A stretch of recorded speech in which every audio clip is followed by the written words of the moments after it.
আচ্ছা, তো এই লেকচারটা হচ্ছে মানে আগের লেকচারের খণ্ডাংশ, অর্থাৎ আগের লেকচারটা যেই জায়গাতে শেষ হয়েছে সেইখান থেকে আমরা 13 নম্বর লেকচার শুরু করতেছি। তো যারা যারা এই লেকচারটা ফার্স্টে ক্লিক করছো তাদেরকে রিকোয়েস্ট করবো যে 12 নম্বর যে লেকচার আছে সিস ট্রান্স আইজোমার, সেটা একটু দেখে আসার জন্য। কারণ জাস্ট সেই ভিডিওটা কোনো কারণে অফ হয়ে যাওয়ার কারণে মাঝখানে আবার নতুন করে দেন ওইখানে ওইটা যেই পর্যন্ত শেষ হয়েছিল সেইখান থেকে আবার ভিডিও করতে হচ্ছে। ক্লিয়ার? সো আমরা যে জিনিসটা বলতেছিলাম যে each carbon should bear two different কি substituent to show geometrical isomerism, অর্থাৎ যে এখানে যে প্রতিটা কার্বন আছে সেই প্রতিটা কার্বনকে অবশ্যই কি দেখাইতে হবে ভাই, তাদের ভিন্ন ভিন্ন প্রতিস্থাপক দেখাইতে হবে, এবং ভিন্ন ভিন্ন প্রতিস্থাপক দেখাইলেই তাদেরকে আমরা বলতে পারবো যে তারা হচ্ছে জ্যামিতিক সমানতা তারা প্রদর্শন করবে কিনা। তো এদিকে খেয়াল করো, এদিকে হচ্ছে এই এদিকের এই কার্বনের সাথে এখানে যে এ আছে, এখানে আছে হচ্ছে এ, এখানে আছে হচ্ছে বি, আর এই কার্বনের সাথে এখানে আছে এ, এখানে আছে বি। এখন তুমি যদি বলো যে হ্যাঁ এখানে তো এ আছে এখানে এ আছে, সো দুইটা সেম, ব্যাপারটা এরকম না। যে কোনো একটা কার্বনকে নাও, একটা কার্বনকে নেওয়ার পরে তার যেই দুইটা সাবস্টিটিউয়েন্ট বা প্রতিস্থাপক আছে তারা ডিফারেন্ট কিনা দেখো, তারা ভিন্ন কিনা দেখো। যদি তারা ভিন্ন হয়, দুইটা কার্বনের যদি এরকম যে সাবস্টিটিউয়েন্টগুলো আছে সেই সাবস্টিটিউয়েন্টগুলো যদি প্রতিটা কার্বনের সাপেক্ষে ভিন্ন হয়, তখন সেটাকে আমরা বলতে পারি যে সেটা হচ্ছে জিওমেট্রিক্যাল আইসোমারিজম, বা সেটা কি শো করবে, জ্যামিতিক সমানতা শো করবে। অর্থাৎ এখানে যে সি আছে, এখানে যে কার্বন আছে, সেই কার্বনের এখানের A not equals to B and also এখানের A not equals to B. So এটা হচ্ছে সিস কনফিগারেশন, কারণ এখানে দুইটা এ এবং দুইটা বি তারা সেম পজিশনে আছে। আর আমি যদি এইটার কথা চিন্তা করি, এখানে এ এখানে বি আর এখানে হচ্ছে বি এখানে হচ্ছে এ, তাহলে এটা হচ্ছে ট্রান্স কনফিগারেশন। কারণ এখানে হচ্ছে এ এ অপোজিট সাইডে আছে, বি বি অপোজিট সাইডে আছে। ক্লিয়ার? তাহলে এটা হচ্ছে সিস কনফিগারেশন, ওটা হচ্ছে কি ট্রান্স কনফিগারেশন। এখন আমাকে যদি বলে যে ভাই সি দেন এইখানে হচ্ছে এ, এখানে হচ্ছে এ, এখানে হচ্ছে এ, এখানে হচ্ছে বি, তাহলে এরা কি, সরি এখানে দিলাম বি এখানে দিলাম সি, এরা কি আলো মানে কি জ্যামিতিক সমানতা শো করবে কিনা, তখন বলবো যে এরা জ্যামিতিক সমানতা শো করবে না। সেটার কজ কি? কারণ হচ্ছে জ্যামিতিক সমানতা শর্তের ফার্স্ট কন্ডিশন ছিল যে রোটেশন শুড বি ইনহিবিটেড, বা কার্বন কার্বনের মধ্যে যে মুক্ত যে ঘূর্ণন, সেই মুক্ত ঘূর্ণন রহিত হইতে হবে। এদিকে মুক্ত ঘূর্ণন রহিত, কিন্তু সেকেন্ড যে কন্ডিশন ছিল each carbon should bear two different substituent or two different atoms, সেইটা এখানে মেনটেন হচ্ছে না। কেননা কারণ এখানে যে এই কার্বন আছে সেই carbon, this carbon bears two identical atoms, two same atoms. Clear? So এটা জিওমেট্রিক্যাল আইসোমার সে শো করবে না। ক্লিয়ার? ওকে। কারণ এটার যদি অপোজিটটা যদি আমরা লিখি তাহলে সি সি, অপোজিটটা যদি আমরা লিখি তাহলে এটা কি হবে, অপোজিটটা হচ্ছে বি সি। ক্লিয়ার? তো এইটা আর এটা হচ্ছে সেম যৌগ, তুমি এই পুরা যৌগটাকে উল্টায় দাও তাহলে এই যৌগটা পাবা, এই পুরা যৌগটাকে উল্টায় দাও এই যৌগটা পাবা। দ্যাট মিনস এই দুইটা যৌগ হচ্ছে সেম এবং আমরা জাস্ট উল্টা দেখতেছি, আর কিছু না। কিন্তু এই যৌগটার পুরাটাকে যদি আমরা উল্টায় চিন্তা করি তখন কিন্তু আমরা এটা পাবো না। এই যৌগটার পুরাটা উল্টায় চিন্তা করলে এ সেম পজিশনে থাকবে, আর এটাকেও পুরায় উল্টায় দিলে এ ডিফারেন্ট পজিশনে থাকবে, অপোজিট পজিশনে থাকবে। সো মেইন কথা হচ্ছে যে এখানে যেহেতু এ ইকুয়ালস টু এ, সো এটা জিওমেট্রিক্যাল আইসোমার সে শো করবে না। ক্লিয়ার? জিওমেট্রিক্যাল আইসোমার সে শো করবে না। এখন যদি এরকম কোনো কন্ডিশন ক্রিয়েট হয় ভাইয়া, সি দেন এখানে আছে এ বি, এখানে আছে ধরো সি ডি, এরা জিওমেট্রিক্যাল আইসোমার বা জ্যামিতিক সমানতা শো করবে। কেন শো করবে? কারণ এখানে যে carbon, each carbon bear two different atoms or two different substituents. এখানের এই কার্বনের A not equals to B আর এই কার্বনের C not equals to D. Clear? So এরা অপটিক্যাল আইসোমার তারা কি করবে না, তারা শো করবে, কারণ rotation is inhibited here and each carbon bear two different atoms. Clear? So এখন তাহলে আমরা বুঝলাম যে মানে জ্যামিতিক সমানতার জন্য মেইনলি আমাদের কি কি শর্ত প্রয়োজন বা কি কি শর্ত লাগে। ক্লিয়ার? কি কি শর্ত লাগে সেটা আমরা দেখলাম। এখন আমি কিন্তু পারতাম, আমি কিন্তু শর্ত পড়াইতে গিয়ে হয়তো আমার 30 থেকে 35 মিনিট লাগছে। আমি এতক্ষণ যে পড়ায় আসলাম শুধুমাত্র আমি পড়াইছি যে জিওমেট্রিক্যাল আইসোমার বা জ্যামিতিক সমানতার শর্ত কি, শর্তগুলো কেন এমন হলো। আমি জাস্ট ইনিশিয়ালি দুইটা শর্ত লিখে দেন কিন্তু আমি মানে পড়ায় ফেলতে পারতাম, সেটা করি নাই কেন? না করার কারণ হচ্ছে আমি চাই স্টুডেন্টরা যেন প্রতিটা লাইন ফিল করতে পারে, বইয়ের প্রতিটা লাইন যেন তারা বুঝতে পারে যে এটা কেন হইলো, কিভাবে হইলো, কেন এটাই প্রয়োজন ছিল ব্যাপারটা। ক্লিয়ার? সো এখন আমরা যাবো হচ্ছে সিস ট্রান্স সমানুর কতিপয় পার্থক্য। অর্থাৎ সিস ট্রান্স সমানুর এক এক মানে একটার সাথে অপরটার যে মানে ধর্ম আছে বিভিন্ন, তারা বিভিন্ন ধর্ম হচ্ছে তারা একটার সাথে একটা ভিন্ন। এখন সেটা কেন ভিন্ন সেটা আমরা এই লেকচারে দেখব।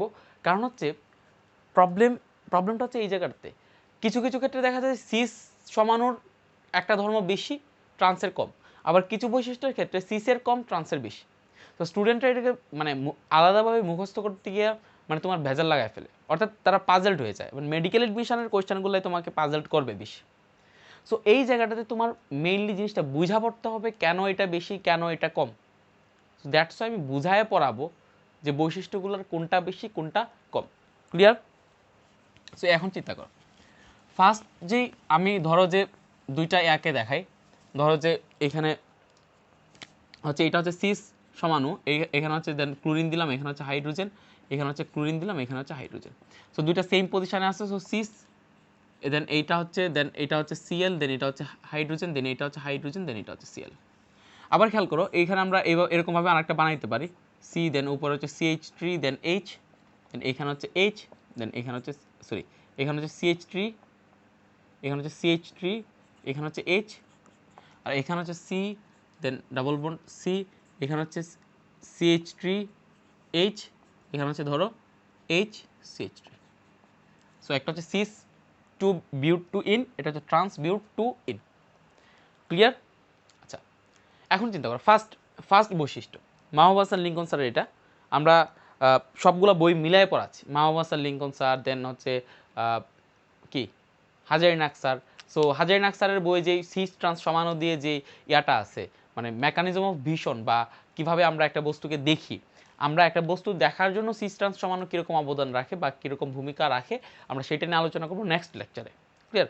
তো আমাদের নেক্সট লেকচারেও আমরা ইজেড সমাণু নিয়ে আলোচনা করবো, যেটা একটা সিস ট্রান্স সমাণুই, সিস ট্রান্স সমাণুর একটা প্রকারভেদ, বাট আমরা মেইনলি এই লেকচারগুলোতে মেইনলি সিস ট্রান্স সমাণুর মধ্যেই সীমাবদ্ধ থাকবো। তো এখন আমি যে জিনিসটা বলতে চাচ্ছিলাম সেটা হচ্ছে যে ভাইয়া এখানে খেয়াল করো, এখানে সিস যে সমাণু আছে এটা হচ্ছে সিস সমাণু, সিস সমাণুর স্থায়িত্ব কম কিন্তু ট্রান্স সমাণুর স্থায়িত্ব বেশি। এই জিনিসটা ফার্স্ট মাথায় ঢোকা যে এইটার যে স্থায়িত্ব, সিস সমাণুর যে স্থায়িত্ব কম, অর্থাৎ স্টেবিলিটি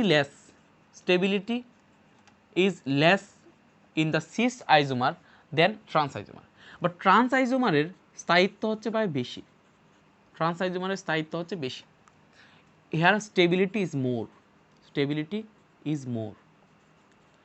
এখন আমাকে যদি পরীক্ষায় কোয়েশ্চেন করে যে ভাই কেন ট্রান্স সমাণুর স্থায়িত্ব বেশি বা why trans isomer is more stable than the cis isomer, তখন আমাকে কি বলতে হবে খেয়াল করো। তো এখন কি ব্যাখ্যাগুলো হবে একটু মনোযোগ দিয়ে খেয়াল করো, এটা বুঝায় পড়াইতেছি, কোনো মুখস্থ করতে হবে না, কোনটা বেশি কোনটা কম মুখস্থ করতে হবে না, বুঝো আগে। খেয়াল সিস সমাণুতে সেম যে গ্রুপ আছে সেম গ্রুপ তারা সেম পজিশনে থাকে, বাট ট্রান্স সমাণুতে সেম গ্রুপ অপোজিট পজিশনে থাকে, সেম পজিশনে থাকে না, তারা হচ্ছে অপোজিট পজিশনে থাকে। তো এখন এইটার ক্ষেত্রে খেয়াল করো, এইটার ক্ষেত্রে হচ্ছে এইখানের যে কার্বন, সে কার্বন থেকে এখানে যে ক্লোরিন, সে ক্লোরিনের ইলেকট্রোনেগেটিভিটি বেশি বা তড়িৎ ঋণাত্মকতা বেশি। সো এদিকে কার্বন থেকে ক্লোরিনের তড়িৎ ঋণাত্মকতা বা ইলেকট্রোনেগেটিভিটি বেশি হওয়ার কারণে এখানে ক্লোরিন তার নিজের দিকে কিছুটা ইলেকট্রন টেনে নিবে এবং এখানে যে কার্বন সেটা আংশিক পজিটিভ হয়ে যাবে। এবং এখানেও ক্লোরিন ঠিক এরকম কাজটা করবে, সে হয়ে যাবে আংশিক নেগেটিভ, এটা হয়ে যাবে আংশিক পজিটিভ। এই ক্ষেত্রেও এটা হবে আংশিক পজিটিভ, এটা হবে আংশিক নেগেটিভ, আর এটা হবে আংশিক নেগেটিভ, এটা হবে কি আংশিক পজিটিভ। এখন একটা জিনিস খেয়াল করো, ইন কেস অফ সিস আইজোমার এখানে যে বড় দুইটা গ্রুপ আছে, এখানে যে দুইটা বড় গ্রুপ আছে, এই দুইটাকে আমরা বড় গ্রুপ বলবো। এখানে যে দুইটা বড় গ্রুপ আছে সেই দুইটা বড় গ্রুপ তারা কাছাকাছি অবস্থিত, কিন্তু ট্রান্স আইজোমারের ক্ষেত্রে এখানে যে দুইটা বড় গ্রুপ সেই দুইটা বড় গ্রুপ সিস আইজোমার থেকে মানে সিস আইজোমারে তারা যতটুকু দূরে কাছাকাছি অবস্থান করে তার থেকে তারা বেশি দূরে অবস্থান করতেছে। খেয়াল করো, এদিকে CH2 এদিকে CH2, কিংবা এদিকে হচ্ছে Cl এদিকে হচ্ছে Cl, এদিকে হচ্ছে Cl এদিকে Cl। সো এরা হচ্ছে কাছাকাছি অবস্থান করতেছে। সো এরা কাছাকাছি অবস্থান করার কারণে যেহেতু এটা নেগেটিভ এবং এটাও যেহেতু আংশিক নেগেটিভ পার্শিয়ালি নেগেটিভ, সো এরা একে অপরকে বিকর্ষণ যতটুকু করবে ট্রান্স সমাণুর ক্ষেত্রে এরা দূরে অবস্থিত হওয়ার কারণে তাদের বিকর্ষণ শক্তি কম হবে। অর্থাৎ এইখানে ক্লোরিনগুলো সেম সাইডে অবস্থিত এবং তারা কাছাকাছি অবস্থিত। সো সেম সাইডে এবং কাছাকাছি অবস্থিত হওয়ার কারণে এবং দুইটাই যেহেতু নেগেটিভ, সো এইখানে যতটুকু বিকর্ষণ বল এক্সিস্ট করবে বা যতটুকু বিকর্ষণ বল বিরাজ করবে, এইখানে তার থেকে কম বিকর্ষণ বল বিরাজ করবে। কারণ এইদিকে যে ক্লোরিন আছে, আরেকটা যে ক্লোরিন আছে, তারা হচ্ছে একে অপরের অপোজিট পজিশনে অবস্থিত এবং এখানে তারা সিস সমাণু থেকে ট্রান্স সমাণুতে তারা দূরে দূরে অবস্থিত। সো দূরে দূরে অবস্থিত হওয়ার কারণে এখানে তাদের মধ্যে বিকর্ষণ কম, কিন্তু এখানে হচ্ছে বিকর্ষণ শক্তি বেশি। এখন একটা জিনিস চিন্তা করো, এটা একটা বন্ধন, ভালোবাসা, রিলেশনশিপ। সো এই রিলেশনশিপের মধ্যে যদি বিকর্ষণ বেশি থাকে, তাহলে কি সেই রিলেশনশিপটা স্থায়ী নাকি অস্থায়ী? সেই রিলেশনশিপ 2 দিন পরে ভেঙে যাবে, কারণ তাদের মধ্যে বিকর্ষণ বেশি, মিল নাই, সো বন্ধন সেখানে পসিবল না। কিন্তু যদি একটা রিলেশনশিপের মধ্যে যেই 2জন পার্সন আছে, সেই 2জন পার্সনের যদি কি হয়, বিকর্ষণ শক্তি কম থাকে, তাহলে বিকর্ষণ শক্তি কম থাকলে সেই বন্ধনটা বেশি স্থায়ী। সো এইখানে সেম জিনিস, যে সিস সমাণুর যে বন্ধন আছে, সেই সিস সমাণুর বন্ধন কম স্থায়ী, কারণ হচ্ছে তাদের মধ্যে বিকর্ষণ শক্তি বেশি, এবং বিকর্ষণ শক্তি বেশি হওয়ার কারণে তাদের মধ্যে তাদের বন্ধন ভেঙে যেতে চায়। কিন্তু এদের মধ্যে বিকর্ষণ শক্তি কি হওয়ার কারণে, বিকর্ষণ শক্তি কম হওয়ার কারণে তাদের যেই বন্ধন, সেই বন্ধনের স্থায়িত্বটা কি বেশি। দ্যাটস ওয়াই সিস সমাণু স্থায়িত্ব কম, কিন্তু ট্রান্স সমাণুর স্থায়িত্ব হচ্ছে বেশি। সো পরীক্ষা হলো যদি আসে, তাহলে কীভাবে লিখবা? লিখবা হচ্ছে এইভাবে, যে সিস সমাণুর ক্ষেত্রে সেম গ্রুপগুলা একই পজিশনে অবস্থান করে, এবং ট্রান্স সমাণুর ক্ষেত্রে সেম গ্রুপগুলা ডিফারেন্ট অপোজিট পজিশনে অবস্থান করে। সো এরা যেহেতু একই পজিশনে অবস্থান করে, সো তাদের মধ্যে বিকর্ষণ বল ট্রান্স সমাণুর প্রতিস্থাপকগুলোর বিকর্ষণ বল থেকে বেশি হয়। সো তাদের মধ্যে বিকর্ষণ শক্তি বেশি হওয়ার কারণে বা বিকর্ষণ বল বেশি হওয়ার কারণে তাদের যে বন্ধন, সেই বন্ধন খুব সহজেই ভেঙে যায়। সো সেই জন্য সেটাকে বলা হবে, সেটা যে স্থায়িত্ব হচ্ছে কম, এবং ট্রান্স সমাণুর যে স্থায়িত্ব, সেই ট্রান্স সমাণুর স্থায়িত্ব হচ্ছে বেশি। তাহলে ফার্স্ট পয়েন্ট গেল, সিস সমাণুর স্থায়িত্ব কেন কম, ট্রান্স সমাণুর স্থায়িত্ব কেন বেশি। সেকেন্ড পয়েন্টে চল। সেকেন্ড পয়েন্ট হচ্ছে যে সিস যেই সমাণু আছে, সেই সিস সমাণুর মেল্টিং পয়েন্ট বা গলনাঙ্ক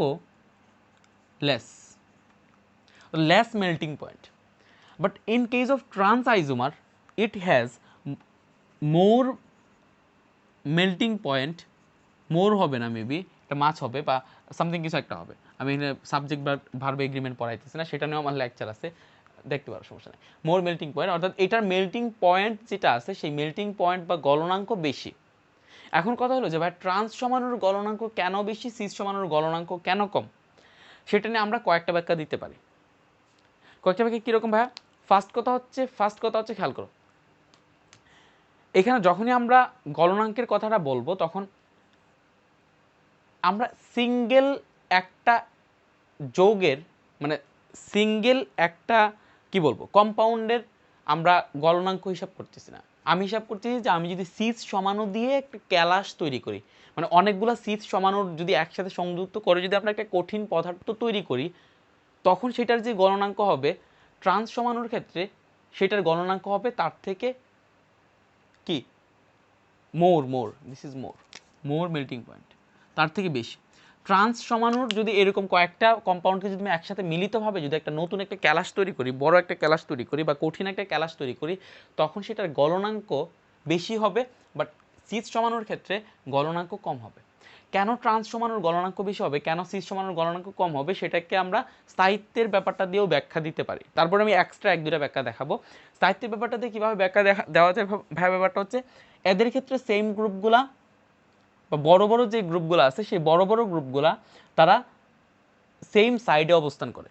সো সেম সাইডে অবস্থান করার কারণে তাদের মধ্যে যে বিকর্ষণ শক্তি, সেই বিকর্ষণ শক্তি কি থাকে ভাইয়া? বেশি থাকে। বিকর্ষণ শক্তি বেশি থাকার কারণে তাদের যে স্থায়িত্ব, সেই স্থায়িত্ব কম থাকে। স্থায়িত্ব কম থাকার কারণে তাদেরকে খুব কম তাপমাত্রা দিয়েই তাদের বন্ধনটা ভাঙা সম্ভব হয়, কিন্তু এদের স্থায়িত্ব বেশি থাকার কারণে এদেরকে কম তাপমাত্রা দিয়েই তাদের বন্ধন ভাঙা যায় না। সো দ্যাটস ওয়াই তাদের এইটার হচ্ছে এইটার বন্ধন ভাঙতে গেলে আমার বেশি তাপ দেওয়া লাগবে, আর এইটার যে বন্ধন আছে সেইটার বন্ধন ভাঙতে গেলে কম তাপ দেওয়া লাগবে। একটা রিলেশনশিপ চিন্তা করো যেখানে হচ্ছে তাদের মধ্যে বন্ধন খুব বেশি। সো এখানে থার্ড পার্সন আইসা যতটুক না মানে যতটুক কষ্ট করতে হবে, এইটার ক্ষেত্রে যদি থার্ড পার্সন আসে, এই রিলেশনশিপের ক্ষেত্রে যে রিলেশনশিপে ঝগড়াঝাটি চলতেছে, স্থায়িত্ব কম, এটার ক্ষেত্রে থার্ড পার্সন আসলে ইজিলি তাদের বন্ধন ভেঙে দিতে পারবে। সো এখানে থার্ড পার্সন হচ্ছে টেম্পারেচার, তাপমাত্রা। সো আমি এইটার ক্ষেত্রে যদি কম তাপমাত্রা দিই আর এইটার ক্ষেত্রে যদি আমরা কম তাপমাত্রা দিই, দুইটার ক্ষেত্রে যদি কম তাপমাত্রা দিই, তখন দেখা যাবে যে এটা গলে যাবে, বাট এটা গলবে না, এটা স্টেবল থাকবে, কারণ এটা হচ্ছে বেশি স্থায়ী। ফার্স্ট কথা হচ্ছে এটা। সেকেন্ড কথা হচ্ছে যে ভাইয়া খেয়াল করো, এরা সিস যেই সমাণু আছে সেই সিস সমাণু ক্যালাসের মধ্যে, কি বললাম, সিস সমাণু ক্যালাসের মধ্যে একে অপরের সাথে কি হইতে পারে না ভাইয়া, মানে ভালোভাবে বসতে পারে না। ক্যালাসের মধ্যে একে অপরের সাথে ভালোভাবে বসতে পারে না। অর্থাৎ ক্যালাস মানে কি, আমি একটা ক্যালাস তৈরি করছি মানে কি, এখানে সিস অনেকগুলো হাজার হাজার কোটি কোটি সমাণুকে একসাথে রেখে একটা কঠিন পদার্থ তৈরি করছি, তাই না? তো সেইটার মধ্যে তারা ভালোভাবে অবস্থান করতে পারে না, কিন্তু এটার ক্ষেত্রে তারা ভালোভাবে অবস্থান করতে পারে। কেন? সেটা ফার্স্ট কথা হচ্ছে যে ভাইয়া এইখানে দুইটা বড় গ্রুপ একসাথে থাকার কারণে এখানে যে আরেকটা গ্রুপ এসে যে বসবে, সে বসার জন্য সেখানে বাধাটা হচ্ছে বেশি। কিন্তু এইখানে আরেকটা গ্রুপ এসে যে বসবে, সে বসার জন্য বাধাটা হচ্ছে কম। কিংবা এখানে দুইটা গ্রুপ একসাথে থাকার কারণে তাদের মধ্যে বিকর্ষণ শক্তি বেশি, এবং অন্য আরেকটা যখন নতুন গ্রুপ আসতে যাবে, নতুন কম্পাউন্ড আসতে যাবে, তখন এই দুইজনে মিলে বিকর্ষণ করবে। সো আরেকটা গ্রুপ আসে খুব ভালোভাবে সে বসতে পারবে না, যেটা এখানে সে ভালোভাবে বসতে পারবে। থার্ড কন্ডিশন হচ্ছে যে ভাইয়া খেয়াল করো, তুমি যদি সেম সাইড যদি সেম থাকে, সাইড সেম, খেয়াল করো, সাইড যদি সেম থাকে অ্যান্ড তুমি যদি এই দুইটাকে একসাথে জোড়া লাগানোর ট্রাই করো, খেয়াল করো, হাত দিয়ে চেষ্টা করো, দুইটা এরকম সেম সাইড যদি তুমি এইভাবে নেও, তখন তাদের মধ্যে তারা নেওয়ার পরে তাদের মধ্যে বন্ধনটা অ্যাকচুয়ালি করো, তাদের মোটামুটি তাদের মধ্যে কোনো বন্ধনই নাই। তো তাদের মধ্যে যেই বন্ধনটা থাকবে, তুমি যদি তাদের অপোজিট সাইডে নাও, অপোজিট সাইড, খেয়াল করো, এটা সেম সাইডে নিছিলা তুমি, সেম সাইড, আর যদি অপোজিট সাইডে নাও, খেয়াল করো, অপোজিট সাইডে নিলে একটা আরেকটার মধ্যে খুব ভালোভাবে ফিট হয়ে যেতে পারবে। খেয়াল করো, এখন তুমি বন্ধনটার কথা চিন্তা করো, এখন যে বন্ধনটা সৃষ্টি হয়েছে আর আগে যে বন্ধনটা সৃষ্টি হয়েছিল, সেই দুইটা বন্ধনের মধ্যে কোনটা শক্তিশালী তুমি খেয়াল করো। বন্ধনের মধ্যে হচ্ছে এইটা শক্তিশালী যেখানে একটা একটার উল্টা পজিশনে ছিল, অর্থাৎ একটা আরেকটার মধ্যে খুব ভালোভাবে ফিট হয়ে যেতে পারছিল, বা একটা আরেকটার মধ্যে খুব ভালোভাবে ঢুকে যেতে পারতেছিল, যেটা আগে পসিবল হচ্ছিল না। So in case of cis isomer, তাদের যেহেতু দুইটা সেম সাইডে অবস্থান করতেছে, সো তারা যখন একটা আরেকটার সাথে ফিট হইতে যাইতেছে, তখন একটা আরেকটার মধ্যে খুব ভালোভাবে ফিট হইতেছে না।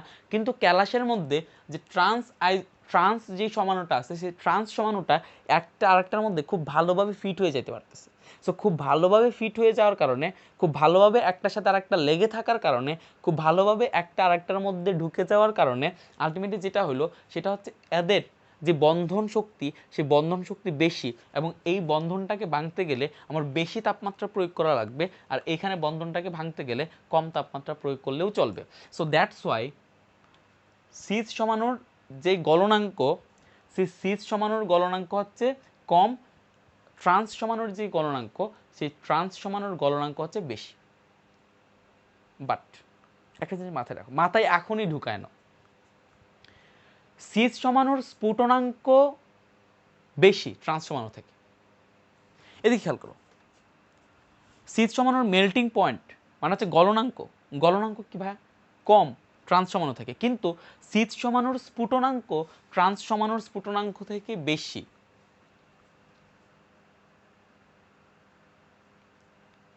কেন বেশি ভাই? খেয়াল করো, এই জায়গাটাতে স্টুডেন্টরা পাগলটা হয় যে এরা এইভাবে মনে রাখতে গিয়ে উলটপালট লাগায় দেয়। কেন? জাস্ট এই জিনিসটা মাথায় রাখো যে সিস সমানুর কম কোনগুলাতে, সিস সমানু কম হচ্ছে স্থায়িত্বে আর মেল্টিং পয়েন্ট, আর বাকিগুলোতে বেশি সিস সমানু। এখন কেন বেশি আস্তে আস্তে যাবো, বয়লিং পয়েন্ট নিয়ে আমি একটু পরে আলোচনা করব। তার আগে আমি আলোচনা করব যে মাহমুদ হাসান লিঙ্কন স্যারের বইয়ে একটা পয়েন্ট দেওয়া আছে যে সিস সমানুর হিট অফ হাইড্রোজেনেশন, মানে হাইড্রোজেন বাংলাটা কি জানি, হাইড্রোজেনিকরণ তাপ। হাইড্রোজেনিকরণ তাপ এন্ট্রপির মান বিয়োজন তাপ বেশি। সিস সমানোর কি বেশি ভাইয়া? বিয়োজন তাপ, হাইড্রোজেনিকরণ তাপ এবং এন্ট্রপি বেশি। এখন কেন বেশি সিস সমানোর ক্ষেত্রে, আর ট্রান্স সমানোর ক্ষেত্রে কেন হাইড্রোজেনিকরণ তাপ কম, সেটা আমরা একটু দেখব। তো এই ক্ষেত্রে আমাদের ফার্স্টে বুঝতে হবে যে হিট অফ হাইড্রোজেনেশন মানে কি। হিট অফ হাইড্রোজেনেশন মানে কি, বা হাইড্রোজেনিকরণ তাপ মানে কি। সো হিট অফ হাইড্রোজেনেশন বা হাইড্রোজেনিকরণ তাপ মানে কি সেটা একটু খেয়াল করো। হিট অফ হাইড্রোজেনেশন মানে হচ্ছে একটা ডাবল বন্ড এক্সিস্ট করতেছে, খেয়াল করো, ডাবল বন্ড এক্সিস্ট করতেছে, ধরো এটা এরকম ডাবল বন্ড এক্সিস্ট করতেছে এটার মধ্যে। এইটার সাথে যদি আমরা হাইড্রোজেনকে অ্যাড করি, তখন এটার সাথে হাইড্রোজেনকে অ্যাড করলে সাধারণত নর্মালি আমরা যখন এদিকে এগুলোতে হাইড্রোজেন অ্যাড করি তখন সেই বিক্রিয়াটা হয় এক্সোথার্মিক, অর্থাৎ সেটা হচ্ছে তাপ উৎপাদী বিক্রিয়া, অর্থাৎ সেটা হচ্ছে তাপ উৎপন্ন করে। যখন এই বিক্রিয়াটা ঘটতে হয় তখন সেটা হচ্ছে তাপ উৎপাদী বিক্রিয়া, সেটা হচ্ছে তাপ উৎপন্ন বিক্রিয়া, মানে সেখানে তাপ উৎপন্ন হচ্ছে। সো যখন তুমি একটা যৌগের সাথে হাইড্রোজেনকে সংযুক্ত করতেছো এবং সেইখানে তাপ উৎপন্ন হচ্ছে, তখন যেই তাপটা উৎপন্ন হইতেছে সেখানে, সেটাকেই বলা হয় হাইড্রোজেনিকরণ তাপ বা হিট অফ হাইড্রোজেনেশন। তাহলে হিট অফ হাইড্রোজেনেশন মানে কি? হিট অফ হাইড্রোজেনেশন মানে কি? হিট অফ হাইড্রোজেনেশন মানে হচ্ছে যখন যখন আমরা কোনো একটা যৌগের সাথে হাইড্রোজেনকে যোগ করতেছি এবং সেটা যদি তাপ উৎপাদী বিক্রিয়া হয়, তাহলে যেই তাপটা উৎপন্ন হচ্ছে সেই তাপটাকেই বলা হবে হাইড্রোজেনিকরণ তাপ বা হিট অফ হাইড্রোজেনেশন। এখন আমরা যদি সিস সমাণু নিই, সিস এবং ট্রান্স দুইটা সমাণুতেই আমরা দেখতেছি যে তাদের মধ্যে দ্বিবন্ধন এক্সিস্ট করতেছে। সো তাদের মধ্যে আমরা হাইড্রোজেনকে অ্যাড করতে পারবো। সো আমি যদি এটার কথা চিন্তা করি, তারপরে এদিকে হচ্ছে ক্লোরিন, এদিকে হচ্ছে হাইড্রোজেন, এদিকে হচ্ছে ক্লোরিন, এদিকে হচ্ছে হাইড্রোজেন, এটা হচ্ছে সিস ফর্ম। সো এটার সাথে আমরা হাইড্রোজেনকে অ্যাড করলাম অ্যান্ড আমরা সেম যেটা করলাম সেটা হচ্ছে এখন আমরা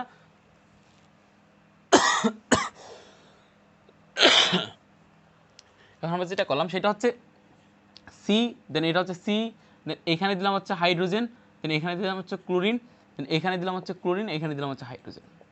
সো এটা হচ্ছে ট্রান্স, এখানে আমরা হাইড্রোজেনকে অ্যাড করলাম। সো এখানে আমরা ডেল্টা এইচ এর ভ্যালু যা পাবো, এখানে আমরা ডেল্টা এইচ এর ভ্যালু ডিফারেন্ট পাবো। এইখানে হয়তো এখানে দেখা যাবে যে হাইড্রোজেনিকরণ তাপ, অর্থাৎ এখানে দেখা যাবে যে -30, ওকে আগে একটু দেখি হাইড্রোজেনিকরণ তাপ কার বেশি, সিসের বেশি। দ্যাট মিনস এখানে দেখা যাবে যে -60 কিলোজুল হয়তো বা তাপ শক্তি পাইতেছে, কিন্তু এখানে দেখা যাবে হয়তো বা -30 কিলোজুল তাপ শক্তি পাইতেছে। অর্থাৎ যদি আমরা সিস সমাণুর সাথে হাইড্রোজেনকে অ্যাড করি, তখন সেইখানে যে তাপটা উৎপন্ন হবে সেই তাপের পরিমাণ ট্রান্স সমাণুর সাথে হাইড্রোজেনকে অ্যাড করলে যতটুকু তাপ পাবো সেটা থেকে বেশি। এবং এটা যেহেতু তাপ উৎপাদী বিক্রিয়া, দ্যাটস ওয়াই আমি ডেল্টা এইচকে মাইনাস দিচ্ছি, তাই না? সো এগুলো আমাদের 9-10-এর বেসিক, যে তাপ উৎপাদী বিক্রিয়া ডেল্টা এইচ কি হয়, মাইনাস হয়, তাপ উৎপাদী বিক্রিয়া ডেল্টা এইচ মাইনাস হয়। সো মেইনলি তাহলে আমরা কথাটাকে কীভাবে বলতে পারি যে সিস সমাণুর সাথে যখন আমরা হাইড্রোজেনকে অ্যাড করতেছি, সাপোজ সেখানে 60 কিলোজুল শক্তি পাচ্ছি, কিন্তু ট্রান্স সমাণুর ক্ষেত্রে সেখানে আমরা 30 কিলোজুল শক্তি পাবো, 30 কিলোজুল শক্তি পাবো। সেটা কেন?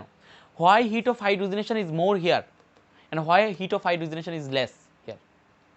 কেন এখানে হিট অফ হাইড্রোজেনেশন বেশি বা হাইড্রোজেনিকরণ তাপ কেন বেশি, বা কেন সেখানে বিয়োজন তাপ বেশি, অর্থাৎ যতটুকু তাপ বিয়োজিত হয়েছে সেটার পরিমাণ কেন সিস সমানুতে বেশি, কেন ট্রান্স সমানুতে কম, সেটা দেখতে হবে।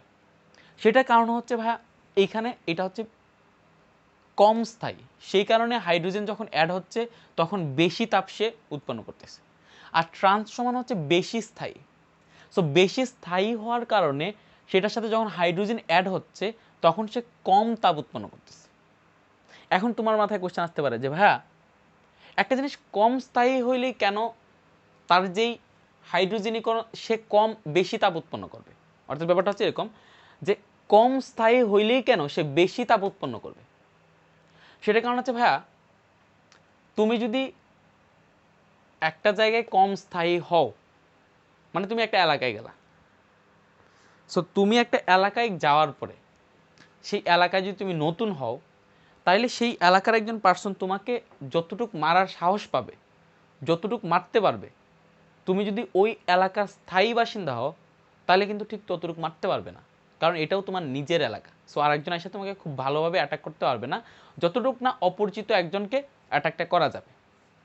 ব্যাপারটা হচ্ছে ঠিক এরকম, যে এখানে খেয়াল করো, এটা হচ্ছে স্থায়িত্ব কম। তো স্থায়িত্ব কম হওয়ার কারণে এখানে এমন মায়ের খাইছে বেশি তাপ উৎপন্ন হয়েছে, আর এখানে স্থায়িত্ব কম হওয়ার কারণে সে, স্থায়িত্ব বেশি হওয়ার কারণে সে এমন মায়ের খাইছে যে এখানে সে কি পাইছে, তাপ কম, অর্থাৎ সে কম মায়ের খাইছে। মেন কথা হচ্ছে এটা। এবার এটা তো জাস্ট ভাই একটা জাস্ট টাইপের example, I want to feel this. Okay, যদি ফিল করতে চাও তোমাকে একটা জিনিস বোঝাই, তোমাকে এই জিনিসটা আমি প্রুফ করে দেই যে হিট অফ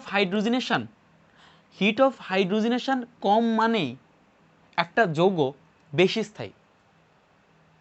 এই জিনিসটা আমি প্রুফ করে দিই, হিট অফ হাইড্রোজেনেশন কম মানেই একটা যৌগ বেশি স্থায়ী, সেটা আমি প্রুফ করে দিই। সেটা কীভাবে প্রুফ করবো ভাইয়া? এখানে এমন একটা আমি যৌগ আনলাম যেটা হচ্ছে একক বন্ধন এক্সিস্ট করতেছে, এখানে সিএল, দেন এখানে ধরো যে দুইটা হাইড্রোজেন।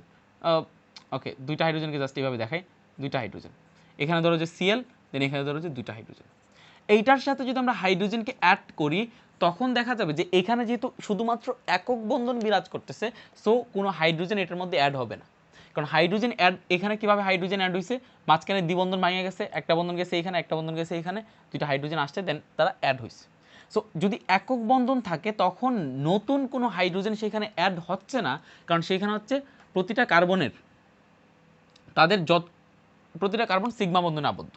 আর এখানে কি হলো, এখানে হচ্ছে প্রতিটা কার্বনের যে পাই বন্ধন, সেই পাই বন্ধনটা দুর্বল, তুলনামূলক দুর্বল, এবং পাই বন্ধনটা তুলনামূলক দুর্বল হওয়ার কারণে হাইড্রোজেন এসে এদিকে অ্যাটাক করে, দেন হাইড্রোজেন এই বন্ধন ভেঙে এটার উপর বসছে, কিন্তু এখানে এটার উপর ভেঙে এটার উপর বসতে পারবে না। তো এইখানে যেহেতু এই বিক্রিয়াটা সংগঠিত হবে না, সো বিক্রিয়া সংগঠিত না হইলে, এখানে যদি কোনো বিক্রিয়া সংগঠিত না হয় তাহলে এখানে ডেল্টা এইচ এর মান হবে 0। অর্থাৎ ডেল্টা এইচ এর মান 0 মানে এখানে বিক্রিয়াটা কোনো তাপেই উৎপন্ন করে নাই।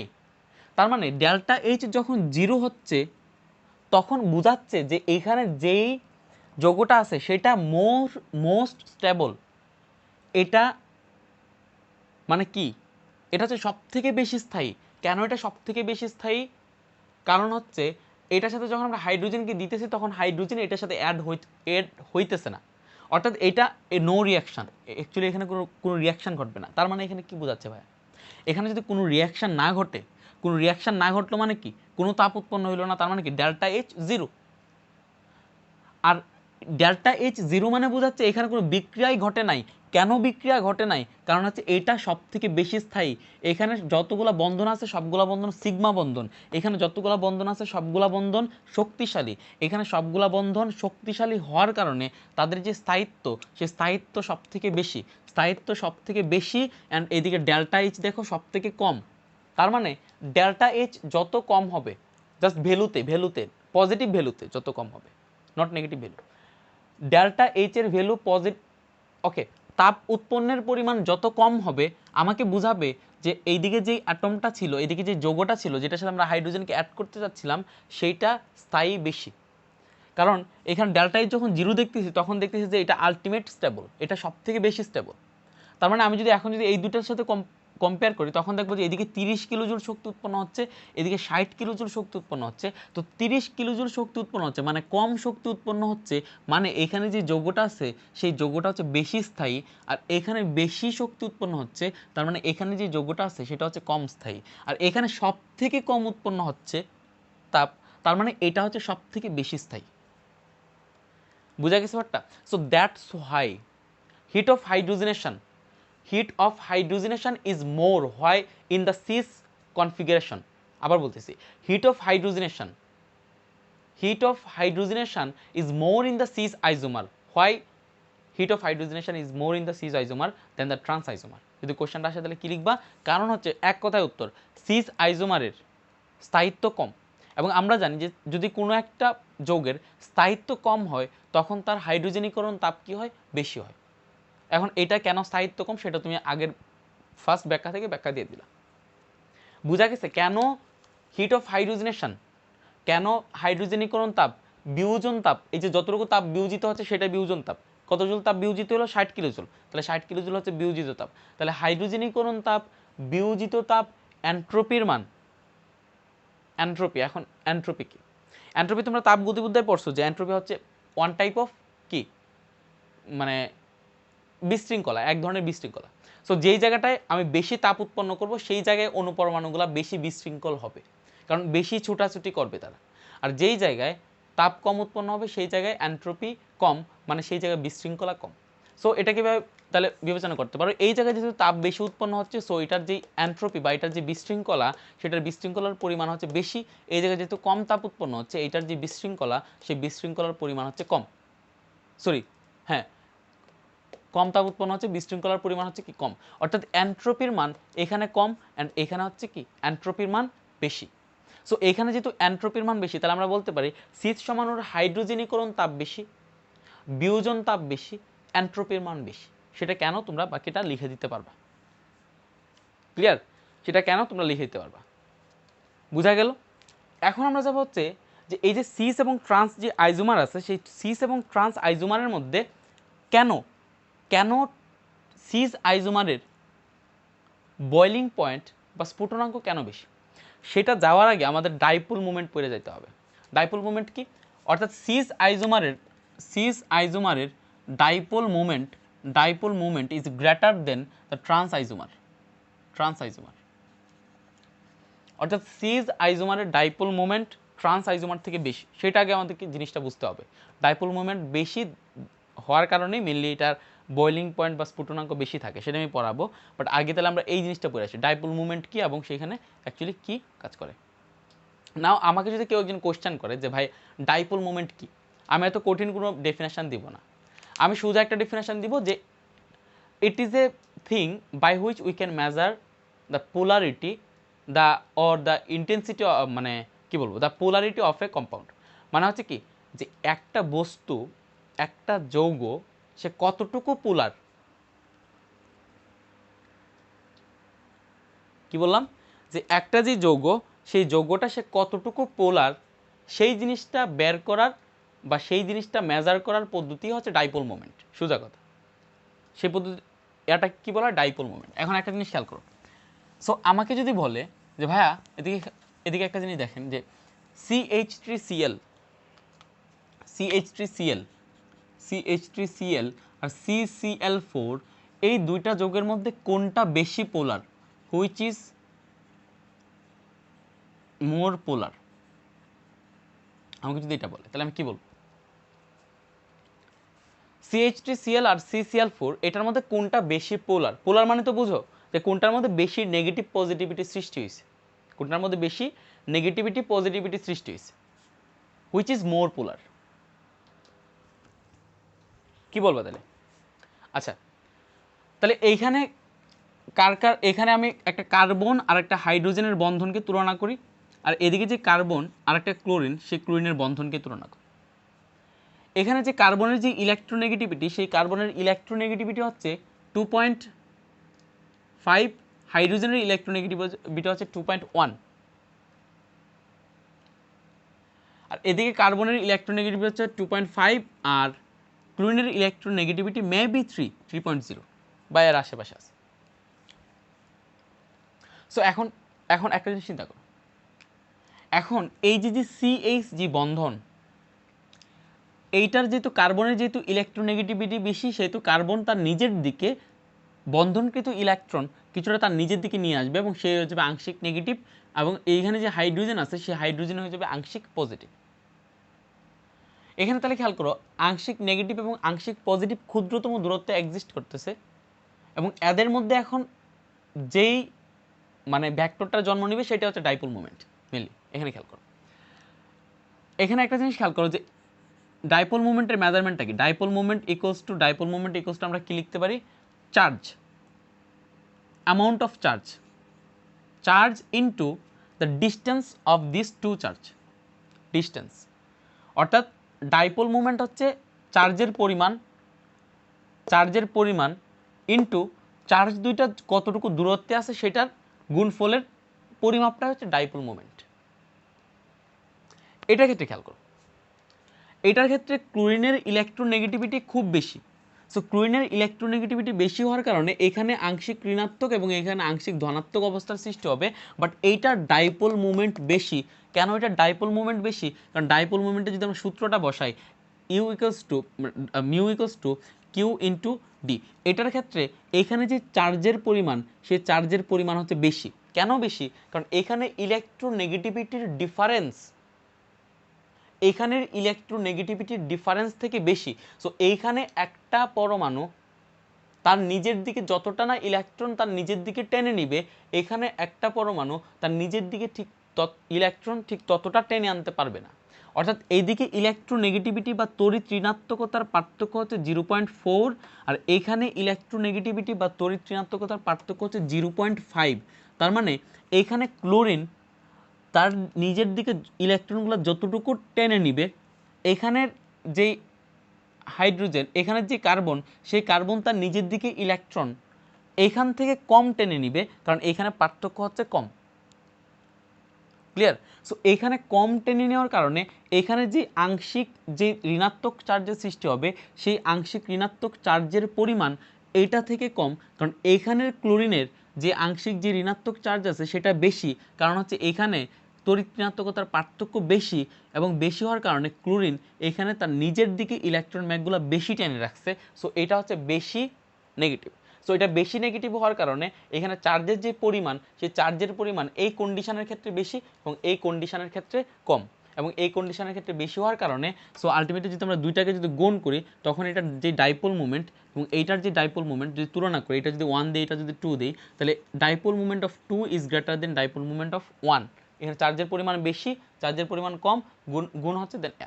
এখানে ডি এর পরিমাণও বেশি, কারণ এখানে যে সিএল আছে ক্লোরিন, সে ক্লোরিন এবং ক্লোরিন যেহেতু বড় একটা অ্যাটম, সো এইটার যে নিউক্লিয়াস এবং কার্বনের যে নিউক্লিয়াস সেইটার যতটুকু দূরত্ব, এখানে হাইড্রোজেনের যে নিউক্লিয়াস এবং এখানে যে কার্বনের যে নিউক্লিয়াস সেটার দূরত্ব হচ্ছে কম।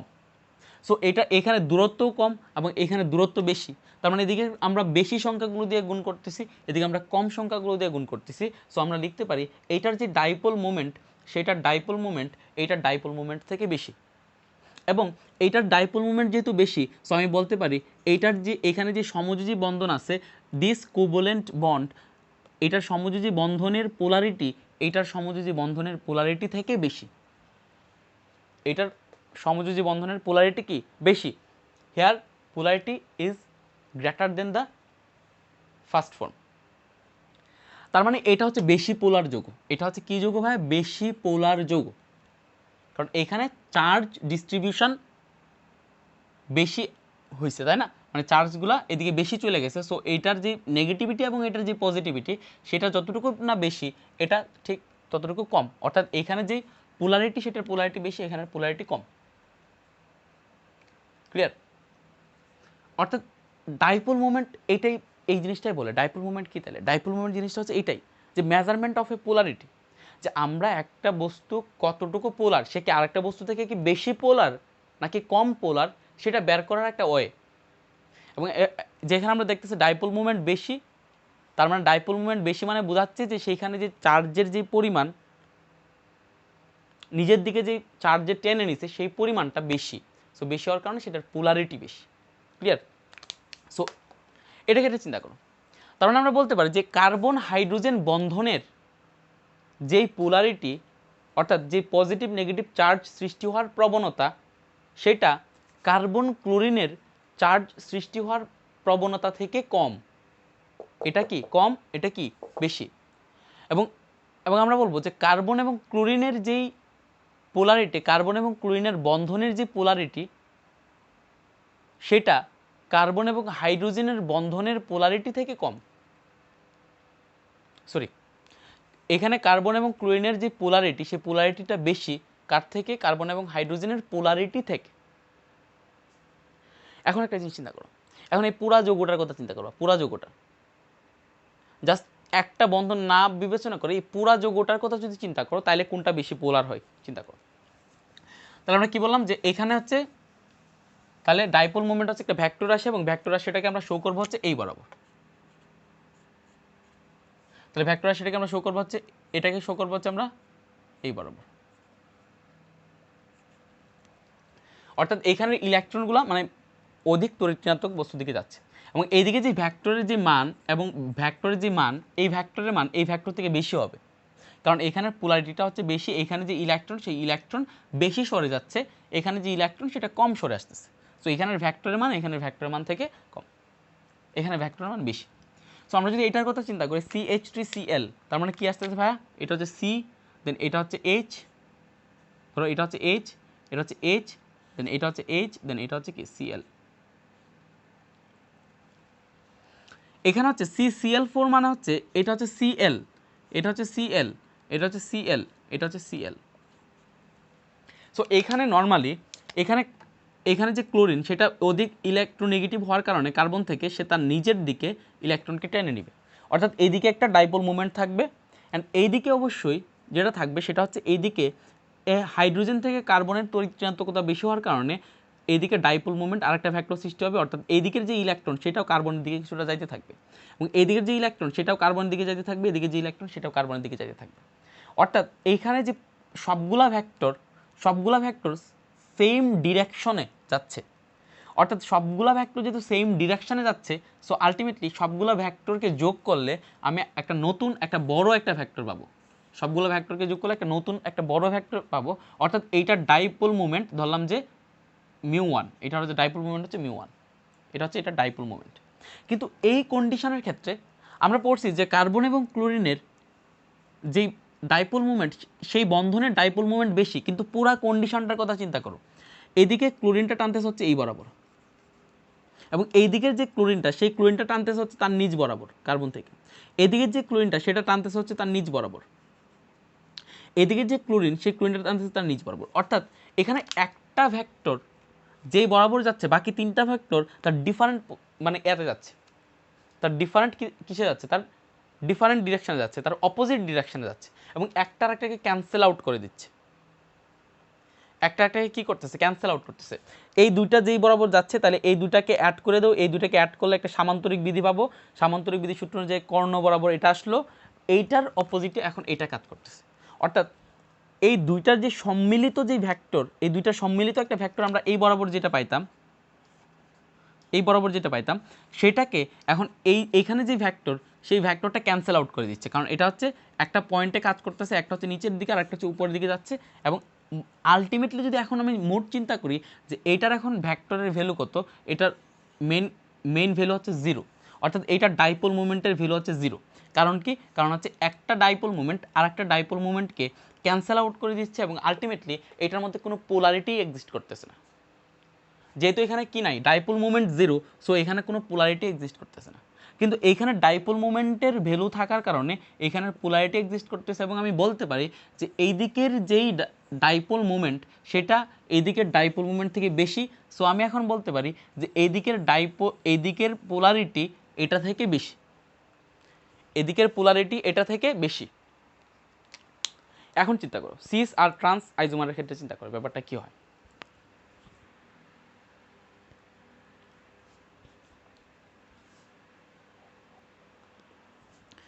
আচ্ছা, তাহলে এখন সিস আর ট্রান্স আইজোমারের ডাইপোল মুভমেন্ট দেখি কার কতটুকু ডাইপোল মুভমেন্ট আছে।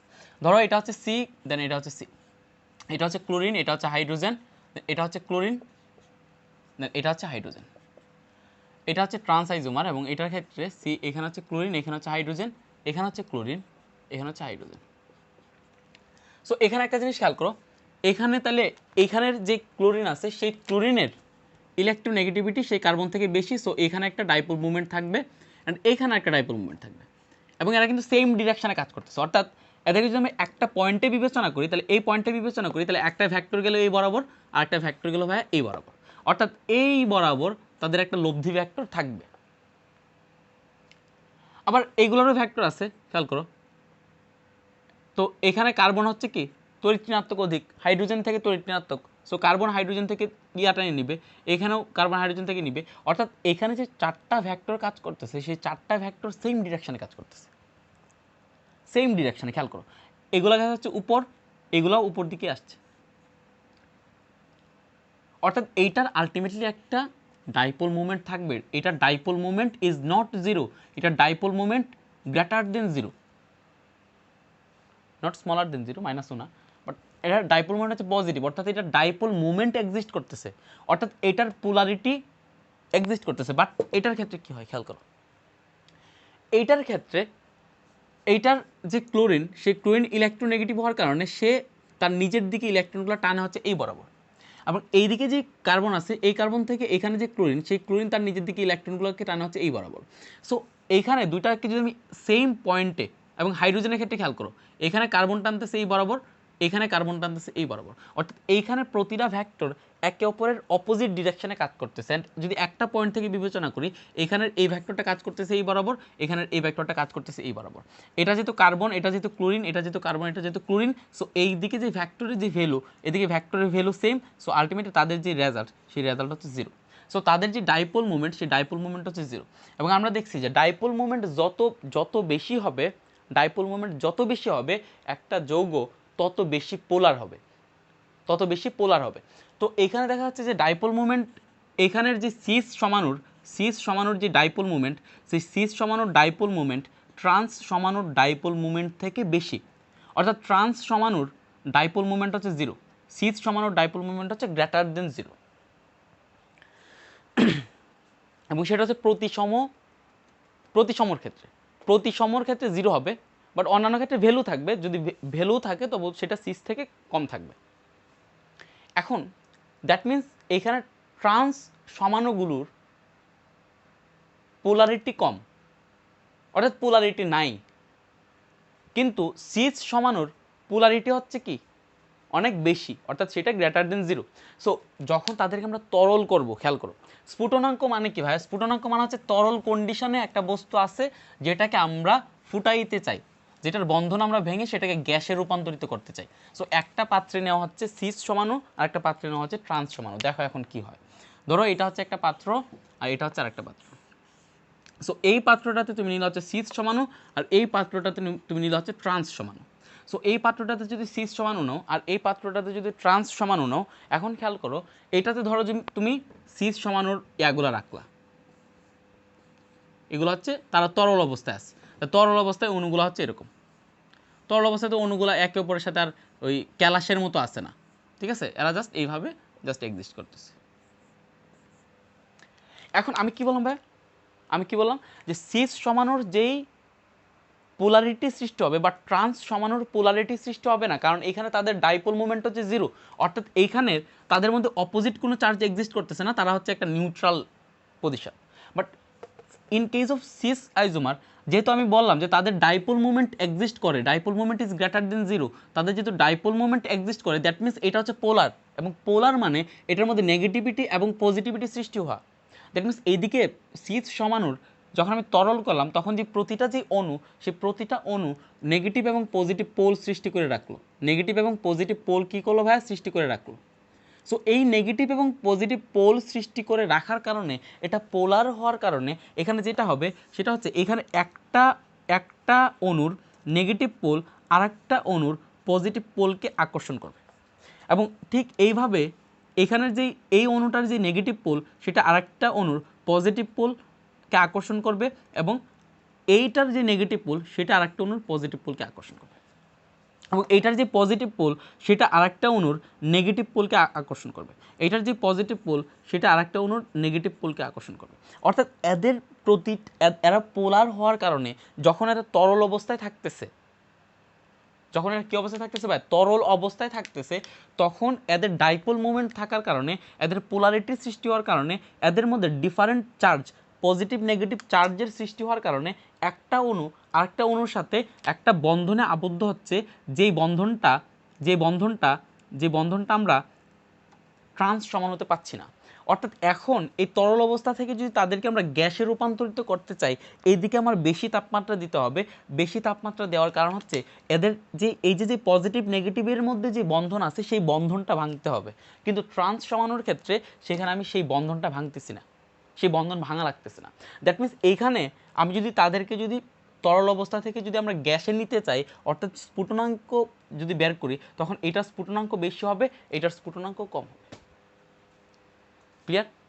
কেন সিস সমাণুর, খেয়াল করো, কেন সিস সমাণুর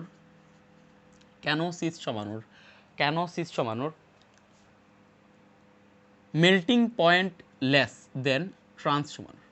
ট্রান্স সমাণুর মেল্টিং পয়েন্ট কেন বেশি? সেটা কারণ হচ্ছে ট্রান্স সমাণু যখন ক্যালাস ফর্ম করে কঠিন অবস্থায় কিন্তু কোনো কিছু পোলার অবস্থায় থাকে না। পোলারিটি সৃষ্টি হয় যখন সে তরল অবস্থায় আসতেছে, ঠিক আছে? সো যখন তারা ক্যালাস ফর্ম করতেছে তখন ট্রান্স পরমাণুগুলা যেহেতু তারা অপোজিট ডিরেকশনে থাকে, সো একটা একটার মধ্যে খুব ভালোভাবে ফিট হয়ে যেতে পারে, সো তখন বন্ধনটা ভাঙা কঠিন। কিন্তু যখন তরল অবস্থায় আসলো তখন তাদের মধ্যে আর কোনো বন্ধন এক্সিস্ট করতেছে না, যেটা সিস সমাণুর মধ্যে পোলারিটি সৃষ্টি হওয়ার কারণে এক্সিস্ট করতেছে। সো সিস সমাণুর থেকে যখন আমরা ফুটাইতে যাব তখন ঠিকই এই বন্ধনটাকে ভাঙতে হবে, যেটা ট্রান্স সমাণুতে ভাঙতে হচ্ছে না। সো সিস সমাণুর গলনাঙ্ক কম হলেও স্ফুটনাঙ্ক বেশি, ট্রান্স সমাণুর গলনাঙ্ক বেশি হলেও স্ফুটনাঙ্ক কি কম। তারপরে যাও, এখন নর্মালি তোমাকে যদি বলে যে ভাইয়া সিস সমাণুর দ্রবণীয়তা বেশি নাকি ট্রান্স সমাণুর দ্রবণীয়তা বেশি, বা সলিবিলিটি কোনটার বেশি, বা সলিবিলিটির চোখ বুঝে বলে দাও সলিবিলিটি বেশি হচ্ছে সিস সমাণুর, কারণ সিস সমাণুর পোলারিটি সৃষ্টি হয়, ট্রান্স সমাণুর পোলারিটি সৃষ্টি হয় না। সো তুমি এখানে যখন পানি রাখবা, পানি রাখলে পানির যেই পজিটিভ নেগেটিভ সৃষ্টি হয়, হাইড্রোজেন এবং অক্সিজেনের যে আংশিক পজিটিভ নেগেটিভ পোল সৃষ্টি হয়, সেই বিপরীত পোল একটাকে আরেকটা কী করবে, আকর্ষণ করবে। সো আকর্ষণ করার কারণে এটার দ্রবণীয়তা বেশি, বাট এই জায়গায় এটা আকর্ষণ বিকর্ষণ এক্সিস্ট করবে না, না করার কারণে এখানে দ্রবণীয়তা হচ্ছে কি কম, অর্থাৎ এটার কোনো মোটামুটি দ্রবণীয়তা থাকবেই না। কিন্তু যদি অপ্রতিসম ট্রান্স হয় তখন দেখা যাবে যে আংশিক পোলারিটির যে সৃষ্টি হবে সেটার কারণে এটা দ্রবণীয়তা আংশিক থাকবে, কিন্তু এটার দ্রবণীয়তা অল টাইম বেশি থাকবে, কারণ এটা ডাইপোল মোমেন্টের মান বেশি, মানে পোলারিটির মান বেশি, দ্যাটস ওয়াই এটার যে দ্রবণীয়তা সেই দ্রবণীয়তা বেশি থাকবে। বুঝছো? মানে বুঝা পড়লে কিছুই মুখস্থ করা লাগে না, কিছু মুখস্থ করা লাগে না। এখন যাও আরেকটা বৈশিষ্ট্য, শেষমেশ বৈশিষ্ট্য, যে সিস সমাণুরা অ্যানহাইড্রেট মানে অ্যাসিড অ্যানহাইড্রেট গঠন করতে পারে, বা ট্রান্স সমাণুরা অ্যাসিড অ্যানহাইড্রেট গঠন করতে পারে না। সো আগে আমরা যাই অ্যানহাইড্রেট বলতে কি বোঝায়, অ্যানহাইড্রাইট বলতে কি বোঝায় খেয়াল করো। আগে আমরা যাবো অ্যানহাইড্রাইট বলতে কি বোঝায়।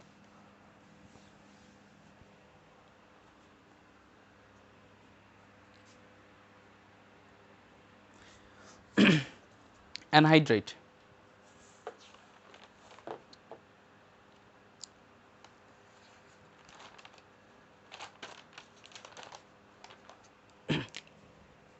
সো অ্যানহাইড্রেট মানে হচ্ছে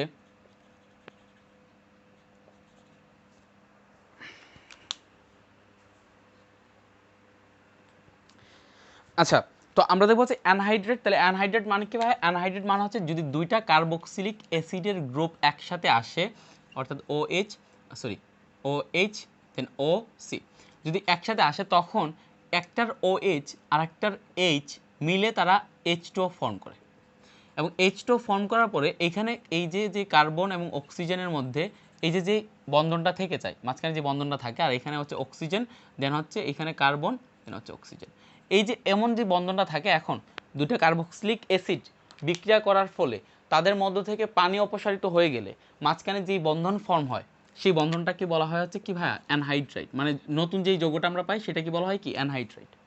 এখন খেয়াল করো সিস সমাণু কেন অ্যানহাইড্রেট ফর্ম করতে পারে, ট্রান্স সমাণু কেন অ্যানহাইড্রেট ফর্ম করতে পারে না।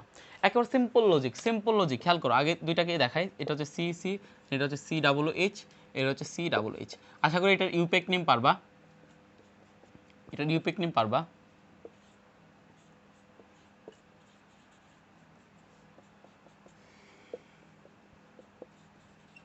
এটার ইউপেক নেম পারবা যে 1,2-বিউট ডাইওইক অ্যাসিড, বিউট 1,2-ডাইওইক অ্যাসিড, বা বিউটেন 1,2-ডাইওইক অ্যাসিড। সো এটা খেয়াল করো, এইখানে খেয়াল করো COOH দুইটা সেম সাইডে আছে। সো সেম সাইডে থাকার কারণে এদের যে OH, খেয়াল করো,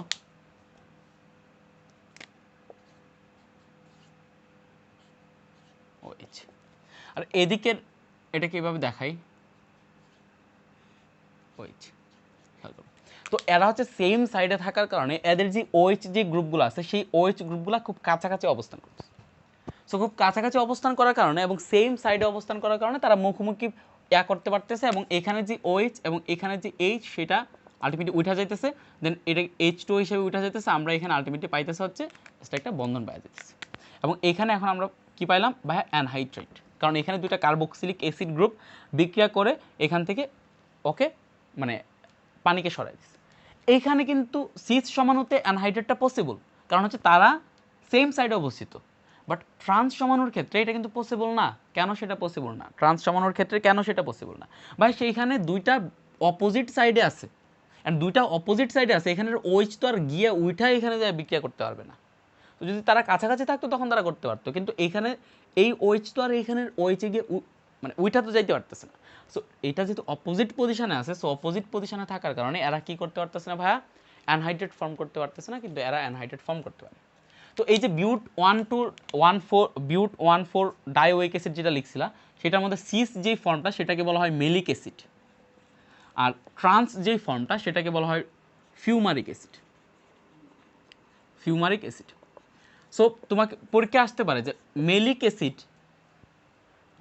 অ্যাসিড কেন অ্যানহাইড্রেট ফর্ম করে, ফিউমারিক অ্যাসিড কেন অ্যানহাইড্রেট ফর্ম করে না, তুমি সুন্দর করে লিখে আসবে। মেলিক অ্যাসিড হচ্ছে সিস 1,4 বিউট ডাইওয়িক অ্যাসিড, মানে সিস বিউট 1,4 ডাইওয়িক অ্যাসিড, কিন্তু ফিউমারিক অ্যাসিড হচ্ছে trans but 1,4 dioic acid. So maleic অ্যাসিডে COOH গ্রুপ দুটা সেম সাইডে অবস্থান করে এবং একে অপরের মুখোমুখি হইতে পারে, কিন্তু ফিউমারিক অ্যাসিডের ক্ষেত্রে COOH গ্রুপটা একে অপরের মুখোমুখি হইতে পারে না। সো সেই কারণে মেলিক অ্যাসিডের ক্ষেত্রে OH দুইটা মানে গ্রুপের OH বিক্রিয়া করে একটা থেকে মানে H2O অপসারিত হয়ে সেখানে অ্যানহাইড্রেট ফর্ম করতে পারলেও ফিউমারিক অ্যাসিডে সেটা পসিবল হয় না। ক্লিয়ার? আচ্ছা, তো গেল।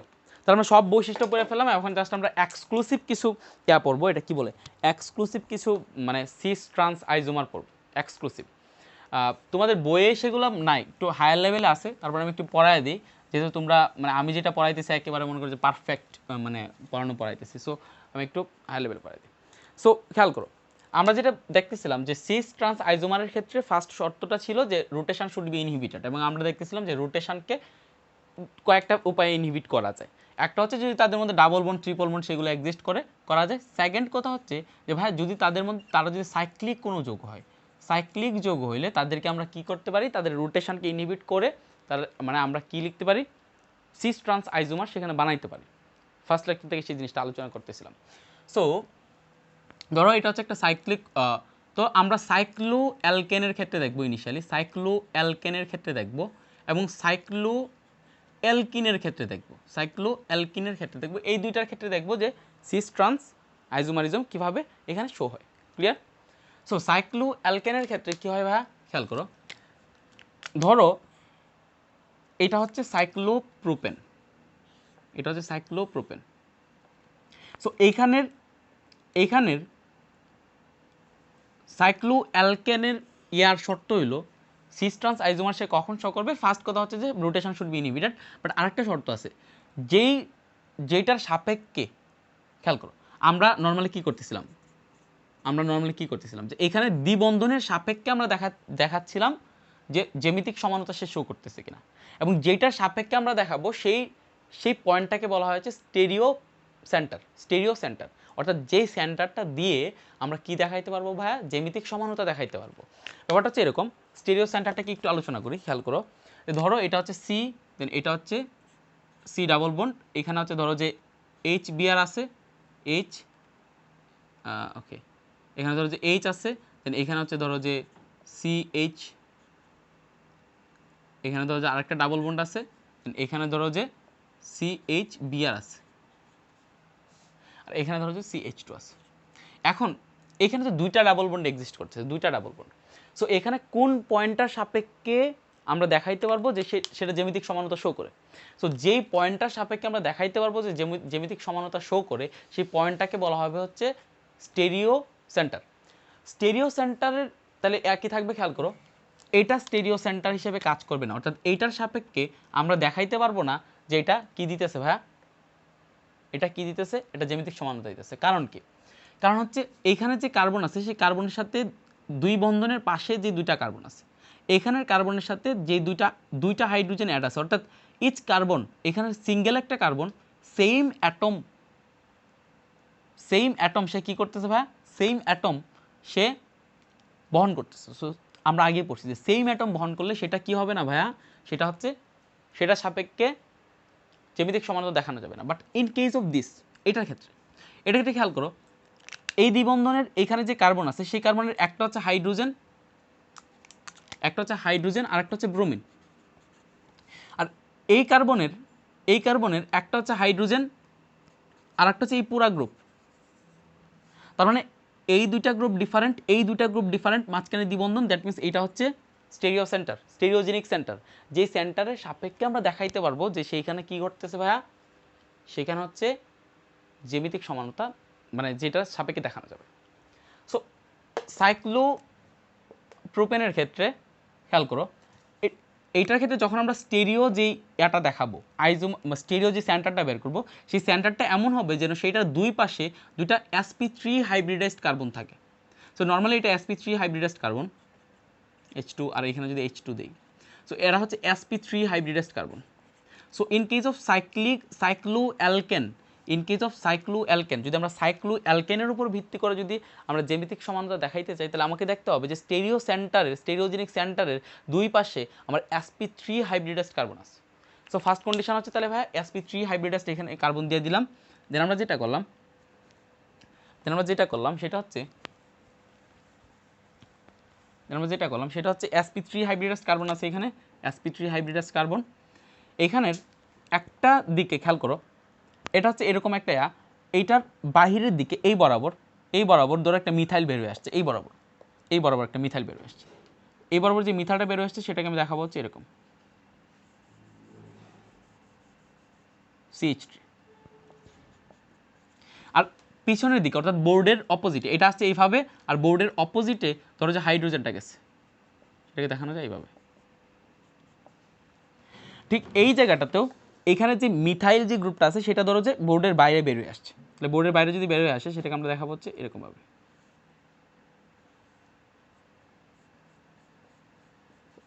এটা হচ্ছে কি ভাই CH3। আর বোর্ডের অপোজিটে চলে গেছে হচ্ছে ধরো হাইড্রোজেন। তাহলে এইটা হচ্ছে তোমার সিস সমাণু। সিস কেন? কারণ এটা হচ্ছে দুই পাশে sp3 হাইব্রিডাইজড কার্বন আছে, sp3 হাইব্রিডাইজড কার্বন, এবং sp3 হাইব্রিডাইজড কার্বনের মধ্যে দুইটা মিথাইলমূলক সেম পজিশনে আছে। সেম পজিশনে মানে কি দুইটা বের হয়ে আসছে, বোর্ড থেকে দুইটা বের হয়ে আসছে সেম পজিশনে। সো এটা হচ্ছে সিস সমাণু। এটা ট্রান্স আমরা কিভাবে পাবো ভাইয়া? এটা ট্রান্স পাবো হচ্ছে ঠিক এরকম পাবে, এটা ট্রান্স পাবো আমরা ঠিক এরকম ভাবে, খেয়াল করো। এটা হচ্ছে সাইক্লোঅ্যালকেন, দেন এটা হচ্ছে কার্বন, দেন এটা হচ্ছে কার্বন, দেন এটা হচ্ছে কার্বন। এটার উপরে অবশ্যই হাইড্রোজেন আছে, H2 দুটো আছে। সো এইখানে আমি দেখালাম যে একটা যে আছে, একটা যে মিথাইল আছে সেটা এভাবে বের হয়ে আসলো, আরেকটা যে হাইড্রোজেন আছে সেই হাইড্রোজেন, একটা মিথাইল এভাবে আসলো, হাইড্রোজেন এভাবে গেল। এখানে হাইড্রোজেন যেটা আছে সেই হাইড্রোজেন আসলো হচ্ছে এইভাবে, আর এখানে যে মিথাইল গ্রুপটা আছে সেই মিথাইল গ্রুপটাকে দেখালাম এখানে। তার মানে কি বুঝাইলো, এখানের মিথাইল দুইটা, একটা মিথাইল হচ্ছে এই বরাবর আসছে আর একটা মিথাইল হচ্ছে ওই বরাবর চলে গেছে, দ্যাট মিনস একটা হচ্ছে এই বরাবর আর একটা হচ্ছে এই বরাবর, দুইটা অপোজিট পজিশনে আছে। সাইক্লিক স্টেরিও সেন্টারের দুই পাশে দুইটা ডিফারেন্ট পজিশনে আছে। সো দ্যাটস ওয়াই এটা হচ্ছে ট্রান্স আইজোমার।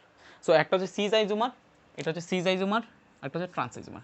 তোমাদের বইয়ে এটা এইভাবে দেওয়া নাই, তোমাদের বইয়ে দেওয়া হচ্ছে এই পুরা যৌগটাকে শোয়ায় দিছে এইভাবে, এটাকে যদি এভাবে শোয়ায় দাও, এটাকে যদি এইভাবে যদি শোয়ায় দাও, তাহলে যেটা হবে CH3 এখানে উপরে চলে যাবে, খেয়াল করো একটা বের হয়ে আসছিল এভাবে, এটাকে যদি শোয়ায় দাও তাহলে এটা চলে যাবে উপরে, আরেকটা চলে গেছিলো হচ্ছে এইভাবে, তাহলে ওইভাবে চলে গেছিলো। সো এটাকে যদি শোয়ায় দাও তাহলে এটা চলে আসবে নিচে। তো তোমাদের বই হচ্ছে ঠিক এইভাবে ব্যাপারটা দেওয়া আছে। সো জাস্ট শোয়ায় দিয়ে এদেরকে উপরে এভাবে নিয়ে আসছে, উপরে এইভাবে নিয়ে আসছে। সো এই জায়গায় CH3, এই জায়গায় H, এই জায়গায় H, এই জায়গায়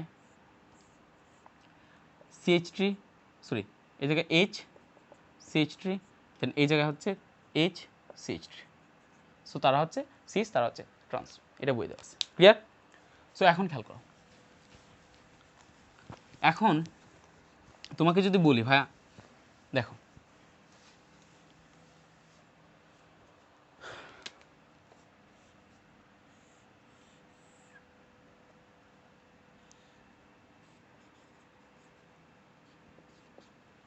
অবশ্যই এটার মধ্যে হাইড্রোজেনও আছে, তোমাকে যদি বলি যে ভাইয়া এইটা কি দেখাবে কিনা, জ্যামিতিক সমানতা দেখাবে কিনা, তখন এটা জ্যামিতিক সমানতা দেখাবে কিনা চিন্তা করো, এটা জ্যামিতিক সমানতা দেখাবে না। তুমি যদি এই সেন্টারটাকে খেয়াল করো, সাবস্টিটিউয়েন্ট বা প্রতিস্থাপক কোন কোন জায়গায় আছে, প্রতিস্থাপক আছে এই জায়গাটাতে আর এই জায়গাটাতে। সো প্রতিস্থাপক যেই দুইটা কার্বনে আছে, একটা হচ্ছে sp3 হাইব্রিডাইজড, আর এখানের যে এই কার্বনটা আছে সেটা sp2 হাইব্রিডাইজড, কারণ এখানে একটা দ্বিবন্ধন এক্সিস্ট করতেছে। সো এটা হচ্ছে sp2 হাইব্রিডাইজড। সো আমাদের শর্তই মানতেছে না। শর্তটা কি ছিল, যে স্টেরিও সেন্টারের দুই পাশে যেই দুইটা কার্বনের মধ্যে সাবস্টিটিউয়েন্ট থাকবে সেই দুইটা কার্বন যেন sp3 হাইব্রিডাইজড হয়। সো এখানে একটা sp3 আর একটা sp2 হাইব্রিডাইজড। সো এটা কি দেখাবে না, জ্যামিতিক সমানতা দেখাবে না। ক্লিয়ার? যদি এটা সাইক্লো অ্যালকিনের আওতায় পড়ে, তারপরে এটা নিয়ে পরে আলোচনা করতেছি, খেয়াল করো। আরেকটা জিনিস হচ্ছে খেয়াল করো, যে যদি এরকমভাবে দেখায়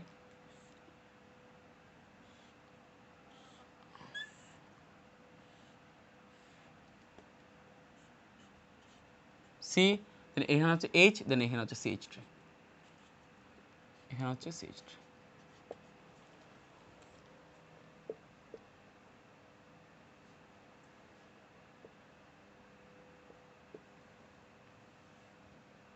ওকে, সো এইটার ক্ষেত্রে কি দেখাবে না, মানে জ্যামিতিক সমানতা কি সে দেখাবে কিনা।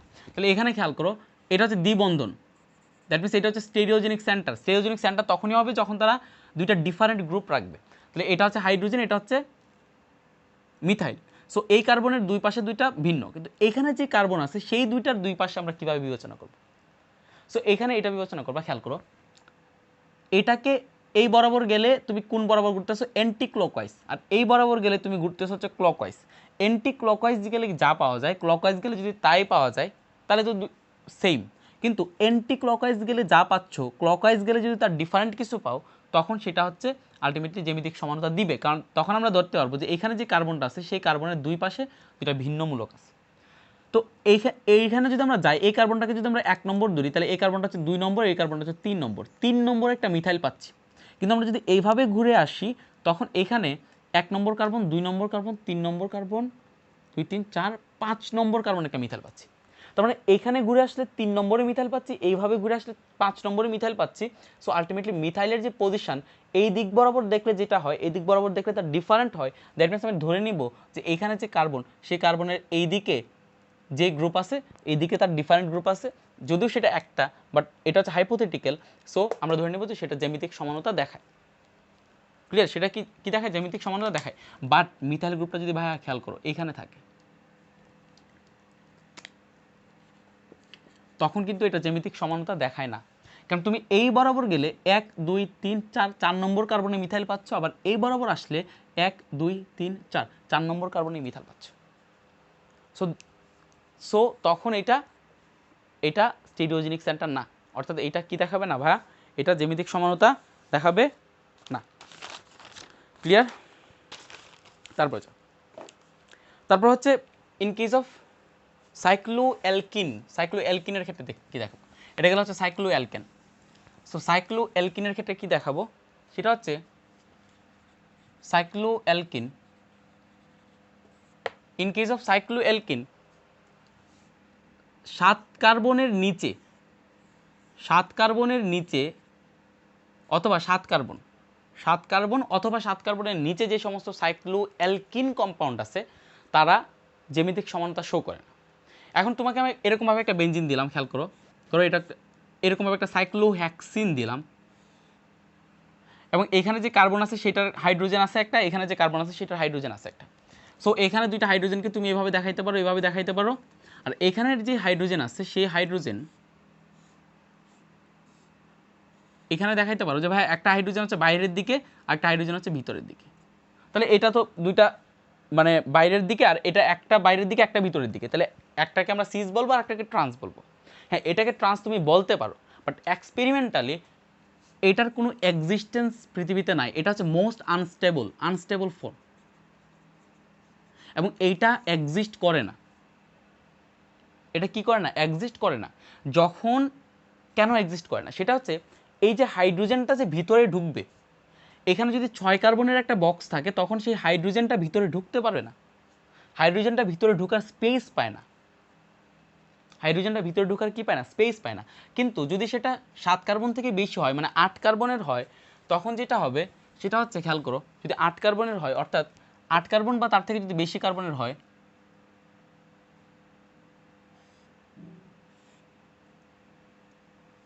কিছু নিয়ে করছিলাম,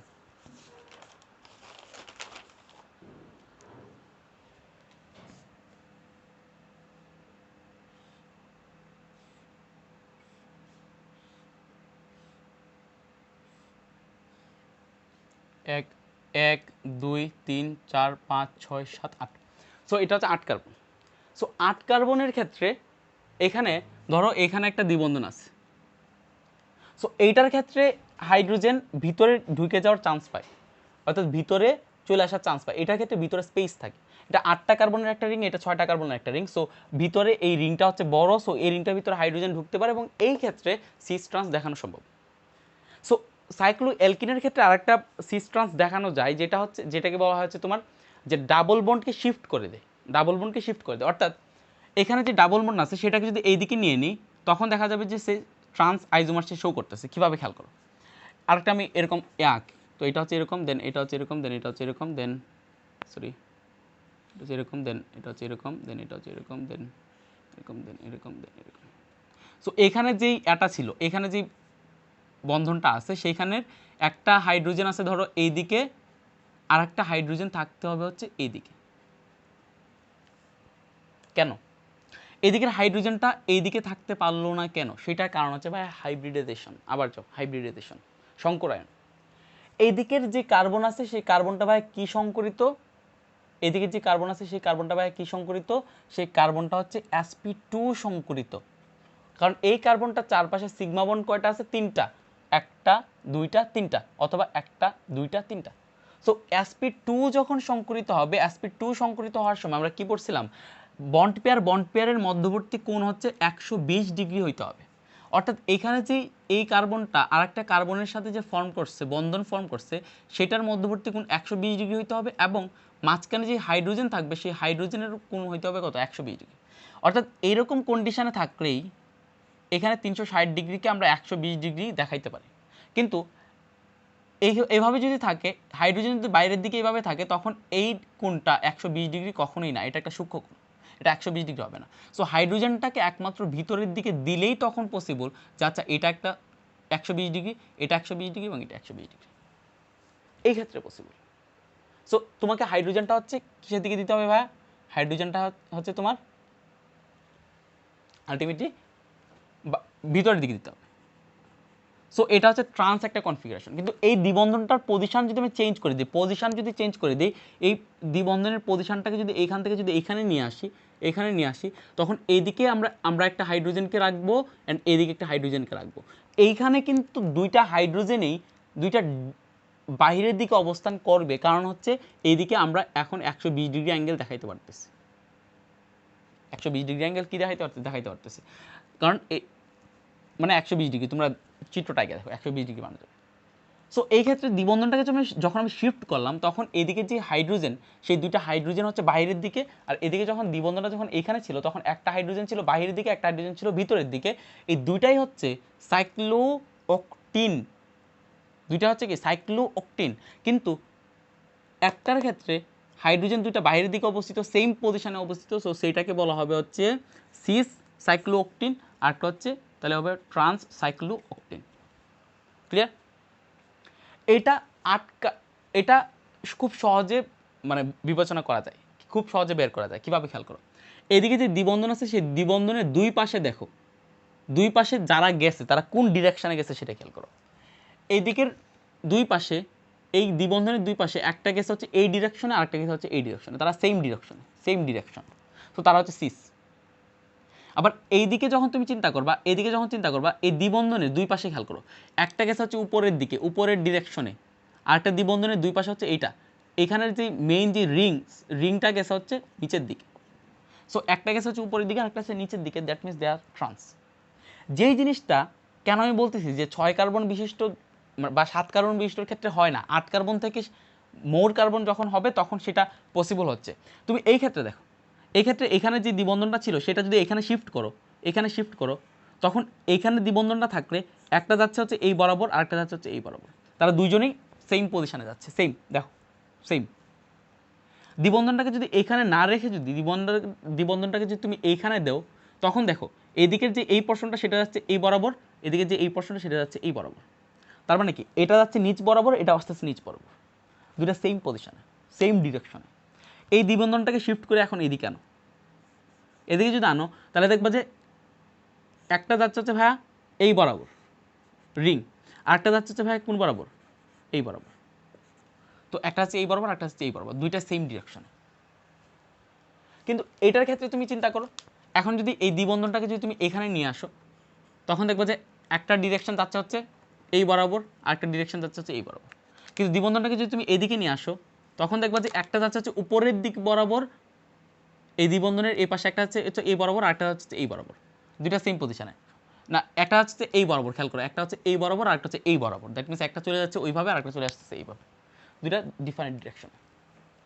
সো এইভাবে তুমি ট্রাই করতে পারবা। ক্লিয়ার? সো এখন খেয়াল করো,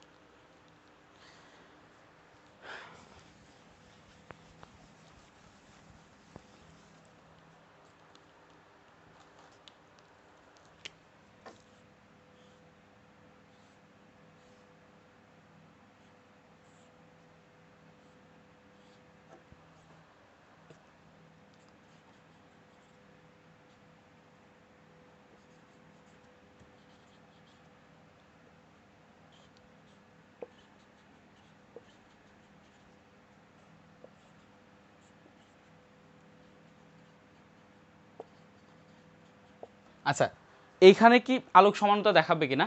সো তোমাকে আগে স্টেরিওজেনিক সেন্টার নির্বাচন করতে হবে। তুমি যদি এইটাকে সেন্টার ধরো যে এইটার চারপাশে দেখাবো যে আলোক সমানতা দেখানো যায় কিনা, তাহলে এইটার দুই পাশে কি কোন কোন কার্বন আছে, এই কার্বন আছে, দেন এই কার্বন আছে। সো এই কার্বনের এবং এই কার্বনের মধ্যে দেখতে হবে এখন যে সেম সাবস্টিটিউয়েন্ট আছে কিনা। সো এই কার্বনের ক্ষেত্রে দেখা যাচ্ছে যে এই কার্বনের ক্ষেত্রে সেম সাবস্টিটিউয়েন্ট আছে, সো এটা স্টেরিওজেনিক সেন্টার হইতে পারে না। সো এইটার সাপেক্ষে এটা আলোক সমান জ্যামিতিক সমানতা দেখাবে। এটার ক্ষেত্রে আসো, এটাকে যদি সেন্টার ধরো তাহলে এটার দুই পাশে দুইটা কার্বন sp3 হাইব্রিডাইজড, কারণ সিঙ্গেল বন্ড এক্সিস্ট করতেছে। কিন্তু এখানের এই কার্বন দুইটা সেম গ্রুপ রাখতেছে, এখানের এই কার্বন দুইটা ডিফারেন্ট গ্রুপ রাখতেছে, সরি সেম গ্রুপ রাখতেছে। সো এটাও স্টেরিওজেনিক সেন্টার না। এটাকে যদি স্টেরিওজেনিক সেন্টার ধরা ট্রাই করো, তাহলে এটাও স্টেরিওজেনিক সেন্টার হবে না, কারণ এটা হচ্ছে ব্রোমিন, এটা হচ্ছে এখানে দুইটা ক্লোরিন আছে, এদিকে অবশ্যই আরেকটা হাইড্রোজেন আছে যেটাকে আমরা নর্মালি দেখাচ্ছি না। সো এটাকে যদি সেন্টার ধরো তখনও সেন্টার হবে না, কারণ এটার এই পাশে এই কার্বনে দুইটা সি ও ডাবল এইচ আছে, আর এই পাশে মানে দুইটা ডিফারেন্ট সেম গ্রুপ আছে, সেম গ্রুপ, এটা হবে না। কিন্তু তুমি যদি এইটা আর এইটাকে যদি ধরো, এই মাঝখানের অংশটাকে যদি স্টেরিও সেন্টার ধরে যদি এইটা আর এই কার্বনকে চিন্তা করো, এই কার্বন আর এই কার্বন, এই কার্বনের আরেকটা হাইড্রোজেন আছে, এই কার্বনের আরেকটা হাইড্রোজেন আছে, তখন কিন্তু এই এই অংশের সাপেক্ষে কিন্তু তারা জ্যামিতিক সমানতা দেখাবে, কারণ এইটার এই পাশে ব্রোমিন হাইড্রোজেন, অর্থাৎ এইটার এই কার্বন sp3 এবং এই কার্বনের ব্রোমিন আর হাইড্রোজেন দুইটা ডিফারেন্ট মূলক, এবং এখানের ব্রোমিন এবং হাইড্রোজেন দুইটা ডিফারেন্ট মূলক, এই ব্রোমিন এবং হাইড্রোজেন সেম না। সো এটা হচ্ছে সিস কনফিগারেশন, কারণ এখানে দুইটা ব্রোমিনেই সেম পজিশনে আছে, দুইটা হাইড্রোজেনে সেম পজিশনে আছে। সো আমি যদি উল্টায় দিই জাস্ট, এখানে চলে যাবে, ধরো এখানে চলে আসলো ব্রোমিন, এখানে চলে আসলো হাইড্রোজেন, সো এখন এটা হয়ে যাবে ট্রান্স কনফিগারেশন। ক্লিয়ার? সো আজকের লেকচার এই পর্যন্তই। মেনলি সামনের লেকচার আমরা ইজেড সমানু, এন্টি সিন্স সমানু এবং যে মেকানিজম অফ ভিশন আছে হাজারিন আক্তারের বইয়ে, অল ট্রান্স রেটিনল সিস ওইরকম টাইপের একটা ব্যাপার আছে, সেটা নিয়ে আলোচনা করবো। ওকে, থ্যাংকস ফর ওয়াচিং।